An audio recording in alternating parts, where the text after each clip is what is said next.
Hey guys, in this video I want to show you how to activate a Voxi SIM card. If you find this video helpful, please drop a like and subscribe. In saying that, let's just jump straight into the video.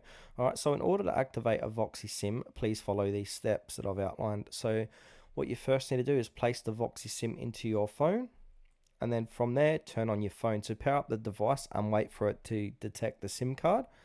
And from there you need to visit Voxi's activation website, which is this address here, using your phone or a web browser, and then enter the required information. So you need to enter your new Voxi mobile number found on the SIM packaging and any additional details it asks, like your name and email.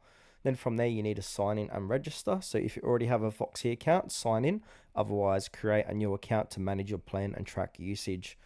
Then from there, choose a plan that's best suited for your needs.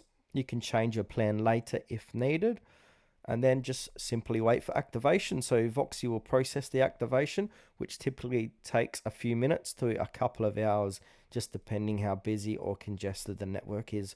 Once that has happened, you'll receive a confirmation SMS when your SIM is active. Once activated, you should be able to make calls, send texts, and use data.